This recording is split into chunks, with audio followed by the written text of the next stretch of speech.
You know, there's something beautiful about opposites, not in conflict, but in connection. Like fire and water, you'd think they'd clash. But sometimes, they balance each other perfectly.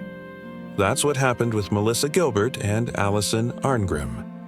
On screen, Laura Ingalls and Nellie Oleson, enemies from the start.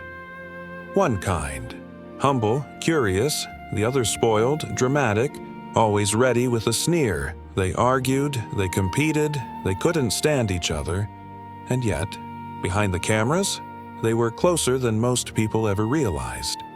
Because while their characters fought on the prairie, the two women who played them built something rare, something real. A friendship that has lasted decades, through fame, through pain, through life. And today, I want to tell you about it, not as gossip or nostalgia, but as a love story. Not romantic, but the kind that matters just as much. The love between two women who chose to see past roles, rivalry, and reputation, and simply say, "I've got your back." Let's start at the beginning. When Alison Arngrim joined Little House on the Prairie, she was just 12 years old, new to acting, nervous, walking onto a set where everyone already knew each other. And then, there was Melissa Gilbert, already a star, already beloved as Laura Ingalls, and instead of being distant, Melissa welcomed her. With open arms, Alison has said it herself, many times, with tears in her eyes. Melissa was so kind to me when I first started. She didn't have to be, but she was.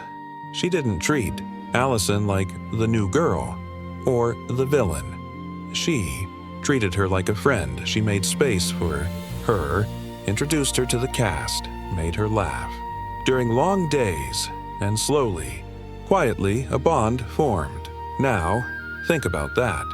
Their characters barely shared scenes. Laura and Nellie didn't hang out. They didn't go to school together. They didn't talk unless someone was getting hurt.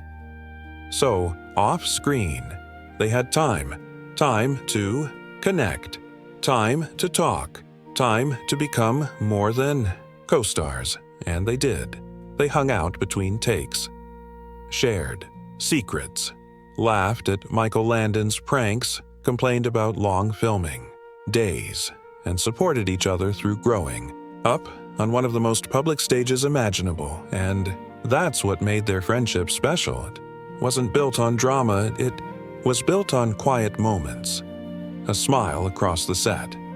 Hug after a hard scene, a whispered, "You're doing great," and over time, it deepened. So much so that Alison looked up to Melissa, not just as a friend, but as a mentor, someone who had been there first, who understood the pressure, the loneliness, the weight of being famous before you even know who you are. And Melissa? She saw something in Alison, not just talent, but strength. Even as Nellie Oleson screamed, "Daddy!" and threw tantrums, Alison was thoughtful, observant, funny in a way that cut through tension, and Melissa respected that. Because she knew, behind the lace and the drama, was a real girl, one who was trying, just like her. Now, let's talk about what happened after the show ended, because that's when most friendships fade. Life gets busy. Careers go different ways. People drift, but not these two. They stayed close, even as their paths changed. Melissa went on to act, direct, write, and even served as president of the Screen Actors Guild. Alison found her voice in comedy, public speaking, and writing, becoming a powerful advocate for survivors of abuse. And yes, she wrote a memoir, Confessions of a Prairie Bitch, How I Survived Nellie Oleson and Learned to Love Being Hated. And when that book came out, Melissa was one of the first people to support her.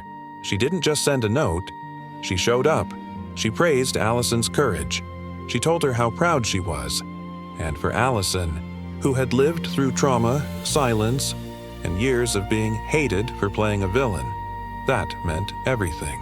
She once said, Melissa's support gave me permission to speak my truth, and that's powerful. Because it wasn't just friendship. It was protection. Love in action, and it went both ways. Because when Melissa faced her own struggles, divorce, health battles, heart surgery, Alison was there. Not in the headlines, not on TV, but in private. As a friend. She listened. She cared. She showed up, and that's the thing about real friendship.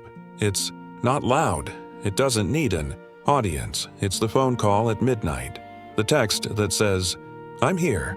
The knowing look that says, "I see you, and I've got you." And they've had that for decades. They've appeared together at reunions, fan events, talk shows, always laughing, always teasing, always holding hands. And when fans ask, "Were you really friends?" they don't just say yes. They say, "We're family," and you can feel it.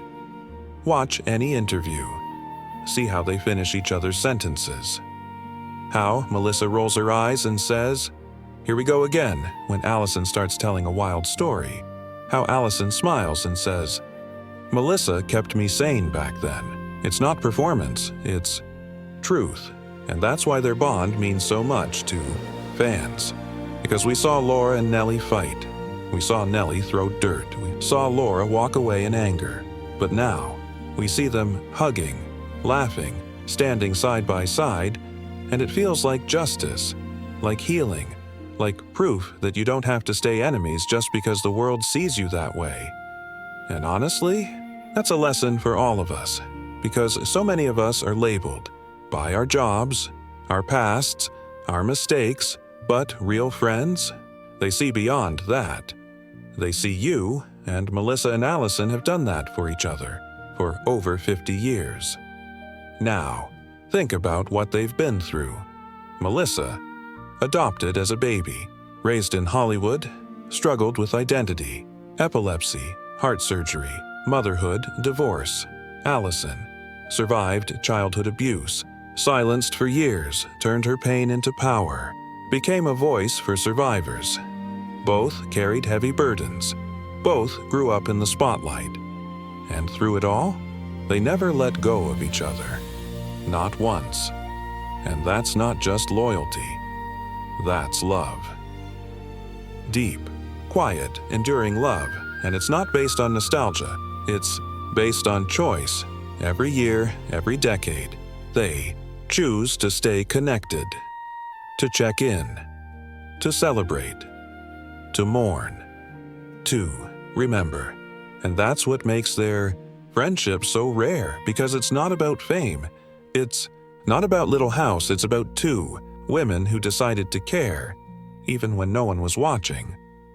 The next time you see Laura and Nellie argue on screen, don't just see enemies, see the beginning of something beautiful.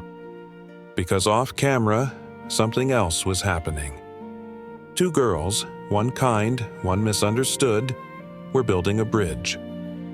And that bridge, it never broke, it only got stronger. And today, they're still standing on it, together, side by side, smiling, laughing, holding on, and reminding us all. You don't have to be alike to be close. You don't have to agree to care, and you don't have to stay in character to find real love.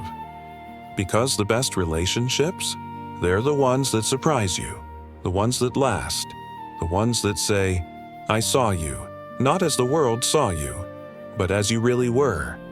And that's what Melissa and Alison gave each other, and us, a gift, a legacy, a friendship that proves. Some bonds aren't broken by time, they're strengthened by it, and if you're lucky enough to have one like that, hold on tight, 'cause it's worth everything.